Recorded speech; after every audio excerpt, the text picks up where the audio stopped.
Question number 6 है, कोई व्यक्ति ने एक धनराशि को कितने समय के लिए लगाया?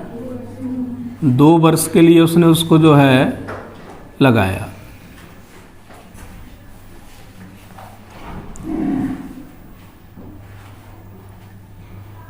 और एक निश्चित रेट पे लगाया, है ना, एक कोई भी रेट फिक्स है उसको उसने लगाया।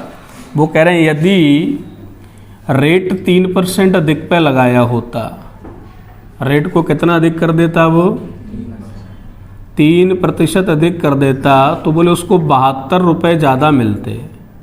कितने रुपए ज़्यादा मिलते? 72 रुपये ज़्यादा मिलते।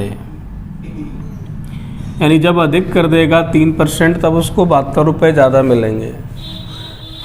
उसने कोई धन लगाया हुआ है कितने वर्ष के लिए? 2 वर्ष के लिए। कोई भी एक निश्चित रेट पे लगाया हुआ है।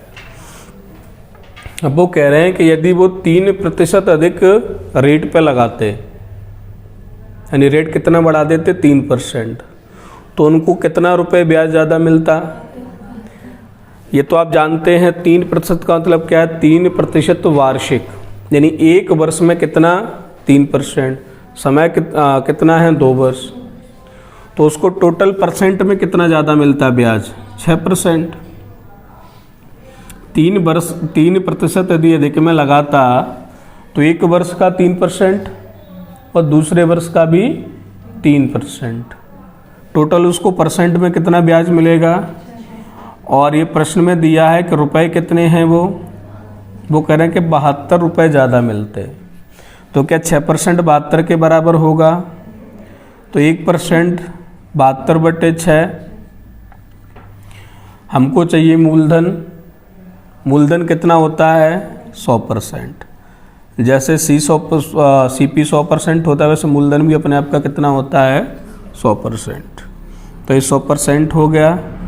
जैसे भाग देंगे 6 एकम 6, 6 दूनी 12, तो कितना आ जाएगा? 1200 रुपये। ये मूलधन होगा। 100% मतलब मूलधन, प्रिंसिपल। नंबर 7 है, और क्वेश्चन नंबर 7 ये है कि यदि किसी व्यक्ति का जो रेट है, पहले रेट लेता था 8%, यदि रेट 8% से घटकर 7 सही 3/4% रह जाता है, नहीं पहले वो 8% लेता था और फिर ले रहा है 7 सही 3/4%, तो उसकी जो आय थी, जो उसको ब्याज के थ्रू उसको जो आय होती थी, वो कितनी कम हो जाती है? तो आय में जो कमी है वो कमी है 61.50 रुपये की। हमको पता है कि मूलधन हमेशा कितना होता है? जो मूलधन है वो कितना होता है? 100%। रुपए में कमी हमको दी है कि 61.50 है, परसेंटेज में कमी और देख लें तो अपन रुपए के बराबर कर देंगे। इतने परसेंटेज में कमी है, इतने रुपए में कमी है। वहाँ से हमको 1% की वैल्यू निकल आएगी, फिर क्या निकाल लेंगे? 100%। तो 8 से घटकर इतना रह गया, तो कमी कितनी हुई? पहले अपन इसको चेंज कर दें थोड़ा सा। चलिए 7 चौक 28 और 3 31/4%। तो कमी कितने की हुई परसेंटेज में? तो प्रतिशत कमी हम निकाले हैं, तो वो प्रतिशत जो कमी निकलेगी वो कैसे निकलेगी? 8 में से हम माइनस कर देंगे 31/4% को। हाँ, यहाँ नीचे 1 है, 4 बनाने के लिए 4/4 से गुणा कर देंगे, तो 8 चौक 32, 32 में से 31 जाएगा तो 1/4%। यानी परसेंट में जो कमी है वो 1/4 है, 1/4% की कमी।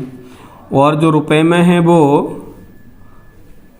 तो 1/4% का मतलब क्या हुआ? 61.50 रुपये। यहाँ से 1% का मतलब 61.50 इंटू 4। हमको क्या चाहिए? 100%। 100 का मल्टीप्लाई इधर और 100 का मल्टीप्लाई इधर। इसको सॉल्व करेंगे, पॉइंट हटाएंगे, नीचे 2 जीरो आएंगे, ये कट जाएगा, है ना। 100% का मतलब प्रिंसिपल यानी मूलधन, इसका गुणा कर देंगे, 5 चौक 20, 4 एकम 4 और 2 6, 6 चौक 24, तो 24,600 रुपये का प्रिंसिपल है। क्वेश्चन नंबर 9 है, किसी राशि का, राशि हमको दी नहीं है, हमने मान लिया कि जो राशि है, राशि मतलब मूलधन, वो क्या है, x रुपये है, ठीक है। तो x का कितना, 1/3 भाग, जो भी राशि है उसका 1/3 भाग क्या हो गया, मूलधन। इतना मूलधन किस रेट से दिया है, 3%। समय क्या है, 1 वर्ष है, सबके लिए 1 वर्ष है ना। और अपन में क्या आएगा, 100। ये हो गया कौन से वाले का, x का 1/3 भाग 3% ब्याज की दर से कितने वर्ष के लिए, 1 वर्ष के लिए, अपॉन 100। सीधे सीधे फॉर्मूला लगाया है, मूलधन गुणा दर गुणा समय बटे 100। फिर वो कह रहे हैं कि जो मूलधन है उसका कितना, 1/6 भाग, किस रेट से, 6% की रेट से। वर्ष वही है, कितना, 1 वर्ष, अपॉन 100। फॉर्मूला लगाया सीधे सीधे। अब कह रहा है कि शेष, तो शेष पहले हम निकालें, शेष है कितना। तो देखिए पूरा कितना था, x, पूरा कितना है, x, तो x में से जो लगा दिया उसको हटा देंगे तो शेष बच जाएगा। लगा कितना दिया है, x/3, ये कितना है, और x/6, इतना लग चुका है x में से। बोले शेष, शेष इस रेट से चलेगा, तो शेष पहले अपन निकालना, शेष है कितना, तो x माइनस, आ रहा है ना समझ में, ये घटा देंगे तभी तो शेष बचेगा। टोटल x है, x/3 यहाँ लगा चुके हैं, x/6 वहाँ लगा चुके हैं, तो शेष कैसे निकालेंगे, टोटल में से इन दोनों को जोड़ के घटा देंगे तो शेष अमाउंट, शेष प्रिंसिपल निकल आएगा। एलसीएम कितना आएगा, 12, 6 ही आ जाएगा, है ना।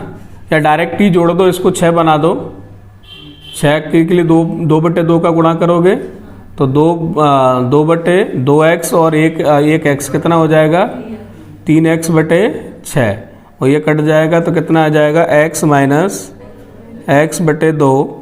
अब इसको यहाँ 2 बनाने के लिए 2/2 से गुणा करेंगे तो 2x में से 1x जाएगा तो कितना बचेगा, x/2। तो शेष जो धन है वो क्या है, x/2।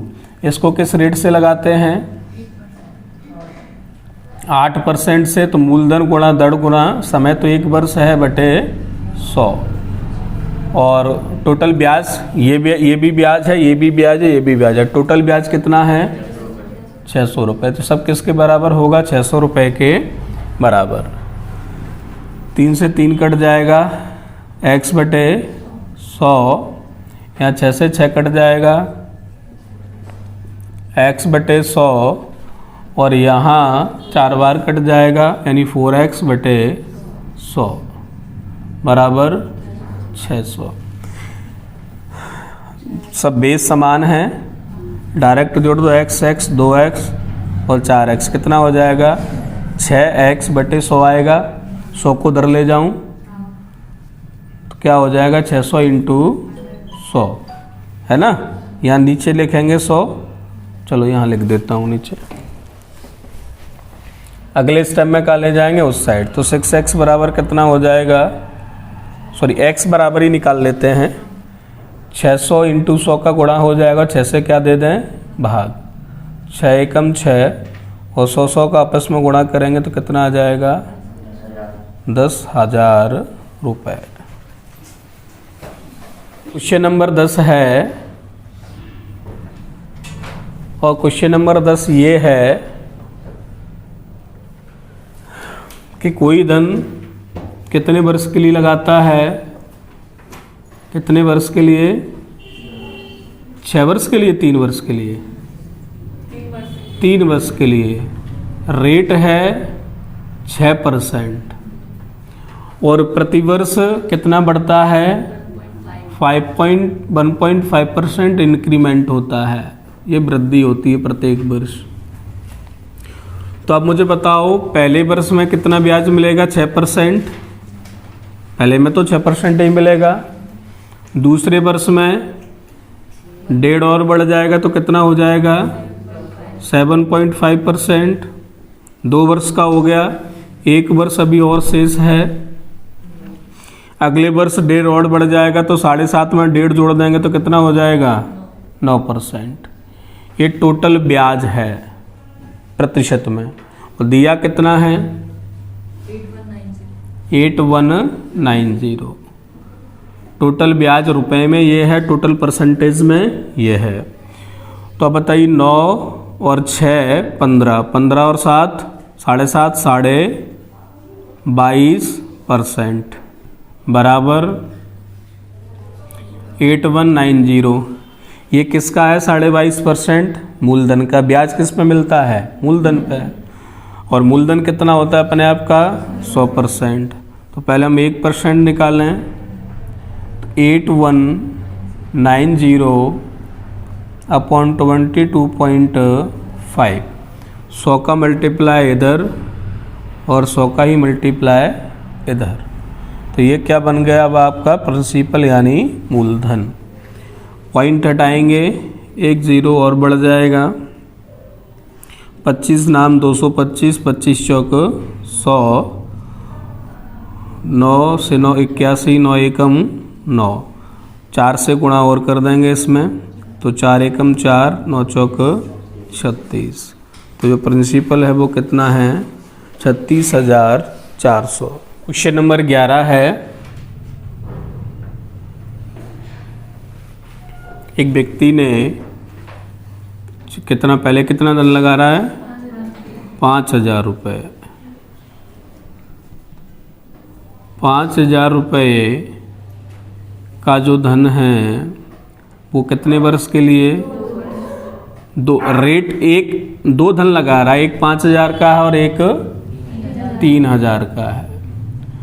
और दोनों की रेट जो है वो कैसी है? निश्चित है, एक ही है। यानी यहाँ भी आर है तो यहाँ भी आर है।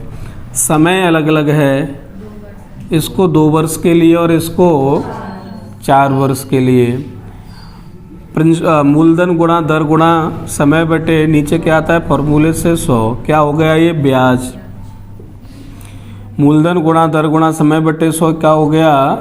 ब्याज। टोटल ब्याज इस पे और इसको मिला के टोटल ब्याज है कितना? 2200 रुपये।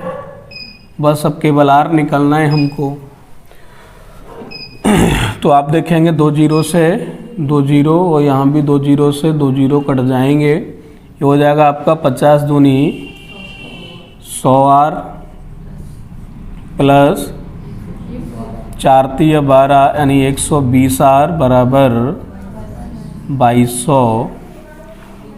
तो ये हो जाएगा आपका 220 आर बराबर 2200 और आर बराबर 2200 बटे 220।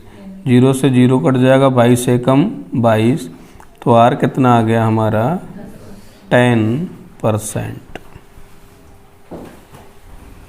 Question number 14। देखिए वैसे बड़ा सिंपल प्रश्न है। वो कह रहे हैं कि कोई धन है वो कितने वर्ष में? 20 वर्ष में कितना हो जाता है? 2 गुना हो जाता है। 2 गुना जैसे मान के चलो कि हमारा प्रिंसिपल x है। प्रिंसिपल क्या है? x। तो उस पर जब ब्याज x मिल जाएगा, है ना? ब्याज जब x मिल जाएगा तभी तो 2x होगा 2 गुना। हाँ कि ना? हमारा प्रिंसिपल x है और उस पर जो ब्याज है वो x जब मिलेगा तभी तो अमाउंट आपका 2x बनेगा। वो ये कह रहे हैं कि 20 वर्ष में 2 गुना हो जाता है। 2 गुना मतलब यदि x है तो 2x हो जाता है, और x से 2x कब होगा? जब उसको x पर x ब्याज मिल गया होगा। यानी जितना भी धन होगा उस पर उतना ही जब ब्याज मिल जाएगा तभी तो 2 गुना होगा। और साधारण ब्याज में ब्याज मिलता केवल किस पे है? मूलधन पर। तो जब 20 वर्ष में मूलधन के बराबर ब्याज मिल गया, 2 गुना हो गया। वो कह रहे 3 गुना कब हो जाएगा? तो एक बार मूलधन के बराबर और मिल जाएगा तो 3 गुना हो जाएगा। और ब्याज का मिलना है मूलधन पे ही, तो अभी भी 20 वर्ष लगे हैं, अगले भी x ब्याज मिलने में कितना समय लगेगा? 20 वर्ष। तो 2x हो चुका है, अगले 20 वर्षों में फिर से x ब्याज मिल जाएगा तो कितना हो जाएगा? 3x। यानी 20 वर्ष हो चुके हैं, 20 वर्ष की ज़रूरत और है तो कितना हो जाएगा? 40 वर्ष।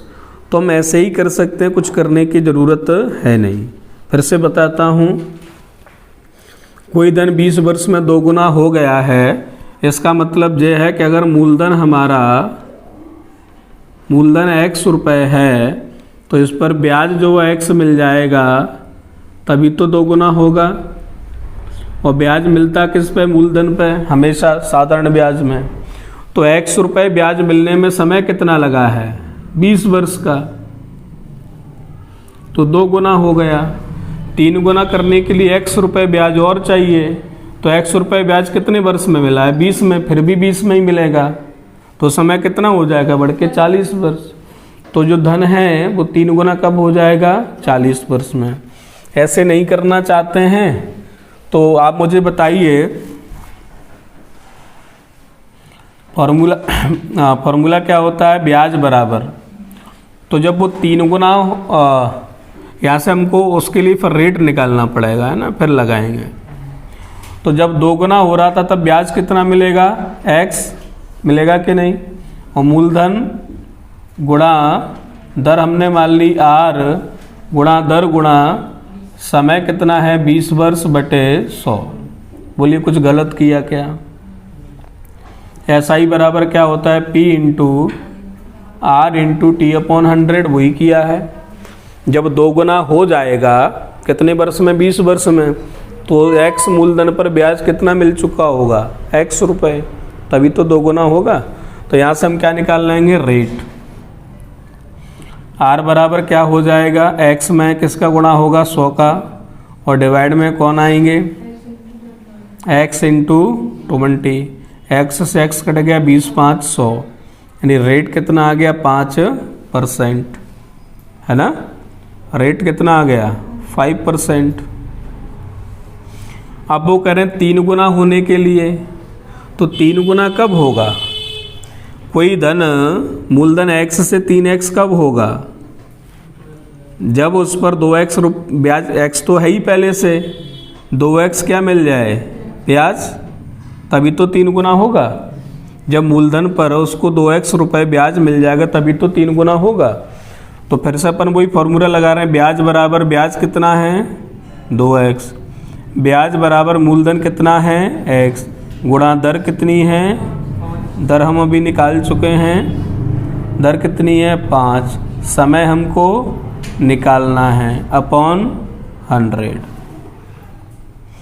तो t बराबर क्या हो जाएगा? सबको इधर शिफ्ट कर दो, 100 का इसमें क्या हो जाएगा? मल्टीप्लाई, और x और 5 कहाँ आ जाएगा? डिवाइड में। x से x कट जाएगा, 5 दूनी 10, और 20 का 2 में गुणा करेंगे तो 40 वर्ष। तो t कितना आ गया? 40 ईयर। यदि आप ऐसे करना चाहते हैं, वैसे तो ऐसे ही हमको समझ में आ रहा है कि 20 वर्ष में x रुपये ब्याज मिला है, 3 गुना करने के लिए x ब्याज की और ज़रूरत पड़ेगी तो उसमें भी 20 वर्ष ही लगेंगे, तो सीधे 40 वर्ष हो जाएगा। वो कह रहे हैं कि जो कोई धन है वो 8 वर्ष में कितना हो जाता है? 8 वर्ष में हो जाता है, मतलब विद ब्याज की बात हो रही है, और हो जाता है कितना? 2900 रुपये। ए का मतलब अमाउंट, इंग्लिश में कहते हैं अमाउंट को मिश्र धन। ठीक है, और फिर दिया है कि वो 10 वर्षों में कितना हो जाता है, वो 10 वर्ष में हो जाता है, यानी दूसरा मिश्र धन दे दिया। हम A1 A2 करके मान लें, इसको A1 मान लेते हैं और इसको A2। ये हो जाता है कितना, 3000 रुपये।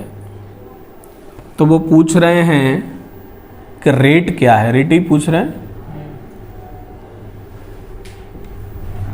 पहले तो आप ये बताइए, साधारण ब्याज में ब्याज किस पर मिलता है, मूलधन पर। ब्याज पे ब्याज नहीं मिलता, यानी जो भी ब्याज मिल रहा है वो प्रिंसिपल पर मिल रहा है, मूलधन पर मिल रहा है। वो 8 वर्ष से 10 वर्ष गया है ना, कितने का फर्क पड़ा, 2 वर्ष का। और ब्याज में कितने का फर्क पड़ गया, 2900 से कितना हो गया, 3000, यानी 2 वर्ष में उसको 100 रुपये ब्याज मिलता है। तो 1 वर्ष में कितना मिलता होगा, तो 50 रुपये है ना। 2 वर्ष में 100 मिलता है तो 1 वर्ष में कितना मिलेगा, 50 रुपये ब्याज। और हमको पता है कि मिश्र धन यानी अमाउंट A बराबर होता है P प्लस ब्याज, ऐसा है। ये जो अमाउंट है ये 8 वर्ष का है, कितने वर्ष का, 8 वर्ष में 2900 होता है। तो अपन हमको चाहिए प्रिंसिपल, तो 8 वर्ष का SI अपन इसमें जोड़ेंगे तभी तो मिला होगा ये। जब प्रिंसिपल में 8 वर्ष का SI मिला होगा तभी तो ये बना होगा अमाउंट, मिश्र धन। तो अगर 1 वर्ष में 50 रुपये ब्याज मिलता है तो 8 वर्ष में कितना ब्याज मिला होगा, 8 का गुणा इधर, 8 का गुणा उधर, 8 5, यानी 8 वर्ष का जो SI है वो 400 रुपये है। यहाँ से हमारा क्या निकल आएगा, मूलधन। तो 2900 माइनस 400, 400 कम कर देंगे तो 2500। जो प्रिंसिपल पूछते हमसे तो हमारा आंसर क्या आता, 2500। हमसे पूछा है रेट, तो रेट भी निकाल देंगे। 1 वर्ष में कितना ब्याज मिलता है, 50 रुपये। किस पर मिलता है, 2500 रुपये पर। मूलधन क्या है, ब्याज किस पर मिलता है, मूलधन पे। इसको परसेंटेज में चेंज करना है तो इंटू 100, 0 से 0, 5 5 25, 50 दूनी 100, कितना आ जाएगा, 2%। ठीक है। यदि आपको ये तो अपने परसेंटेज के हिसाब से कर लिया है, यदि 50 रुपये ब्याज मिल रहा है कितने पर, 2500 पर। यदि ऐसे न करना चाहें तो आप क्या लगा दीजिए, फॉर्मूला लगा दीजिए। एक ब्याज बराबर, ब्याज कितना मिला है, 50, ब्याज बराबर मूलधन, मूलधन कितना है, 2500। दर हमको निकालनी है, समय 1 वर्ष का ब्याज है ना 50 अपॉन 100। आप देखेंगे यही आते दिखेगा आपको, 50, 100 कहाँ जाएगा मल्टीप्लाई में, और नीचे क्या आएगा, 2500। यही है ना, 50/2500 इंटू 100। फॉर्मूला लगाएंगे तब भी ये आएगा, परसेंटेज से करेंगे तब भी यही आएगा। तो कितना आ जाएगा, 2%। समझ में आया ना, SI बराबर P into R into T। T कितना है, 1 वर्ष। Question number 16। एक व्यक्ति ने कुल जो है 30,000 रुपये उधार लिए हैं। कितने, कुल कितने लिए हैं, 30,000। और कुल 30,000 लिए हैं, मतलब 2 बार में लिए हैं। एक कितने ब्याज पर लिया है, एक हिस्सा, इसका जो फर्स्ट हिस्सा है वो 12% के ब्याज पर लिया, दूसरा वाला 10% के ब्याज पर लिया है। यानी टोटल जो रुपया उधार लिया है वो 30,000 है, लेकिन 2 टुकड़ों में लिया है। एक जो हिस्सा है वो उस पर 12% ब्याज देना है, दूसरा जो हिस्सा उस पर 10% ब्याज देना है। इतना हो जाता है, मतलब इतना वो देता है, कितना देता है, 36,480 रुपये देता है। और हमको पता है अमाउंट क्या होता है, P प्लस SI। तो पहले तो हम क्या निकालें, इसमें SI निकालें, ब्याज दे कितना रहा है। तो SI बराबर 36,480 माइनस P प्रिंसिपल, और प्रिंसिपल है कितना, 30,000 है। तो 30,000 इसमें से माइनस कर देंगे तो 6,480 रुपये उसने ब्याज दिया। कितने वर्ष में, 2 वर्ष में। और हमको कितने वर्ष का निकालना है, 1 वर्ष का। तो 1 वर्ष का जो SI है वो कितना होगा, 6,480/2 यानी 2 3 6 3240 रुपये। ये 1 वर्ष का SI है। अब हमारे पास में कई सारे तरीके हैं इस प्रश्न को करने के। 3-4 तरीके मैंने आपको बताए थे। हमको कौन सा वाला शेयर पूछा है, 12% वाला। तो एक तो मैंने आपको ये बताया, उल्टा हिसाब कर दो 10% से पूरे का। तो 30,000 पर हमने हिसाब कर दिया 10% से। ब्याज बराबर मूलधन गुणा दर गुणा समय कितना, 1 वर्ष बटे 100। तो 1 वर्ष में कितना ब्याज मिला, 3,000 रुपये। और मिलना कितना चाहिए, 1 वर्ष में 3240 रुपये। अंतर आया है कितने का, 240 रुपये का अंतर है। क्यों, क्योंकि जहां हमको 12% ब्याज लेना था वहां भी हमने 10% से हिसाब किया है। तो एक गड़बड़ हो रही है, किसके कारण, 2% के कारण। कितने का अंतर है इनमें और इसमें, जहां 2 लेना चाहिए तो वहां भी 10 लिया है। तो गड़बड़ किसके कारण है, 2% के कारण। तो 1% का मतलब, या सीधे आप तो 100% निकालो, समझ गए ना। 50 का इधर गुणा कर दें, हो जाएगा ना 100। तो 50 का इधर भी कर दीजिए, मल्टीप्लाई कर देंगे तो 0 0 5 चौक 20, 5 दूनी 10, 2 12। यानी जो 12% पर लिया है वो हिस्सा कितना है, 12,000 रुपये। और जो 10% पे लिया है आप यहीं से कर सकते हैं, इसमें से माइनस कर देंगे 12, तो कितना बचेगा, 18,000 रुपये। एक्स मानना है तो एक्स मानने में भी कोई दिक्कत नहीं है। हमने माना कि 12% पर जो हिस्सा लगाया है वो एक्स लगाया है, ठीक है। तो मूलधन गुणा दर गुणा समय कितना ले रहे हैं, 1 वर्ष बटे 100, उसका ब्याज हो गया। दूसरा हिस्सा कौन सा बचेगा, टोटल 30,000 है और 30,000 में से आप जो है एक्स लगा चुके हैं, तो ये बचा हुआ हिस्सा हो गया। इस पर ब्याज क्या लगेगा, 10% का। तो गुणा दर समय कितना है, 1 बटे 100। टोटल 1 वर्ष में ब्याज कितना मिलता है, 3240। ये हो जाएगा आपका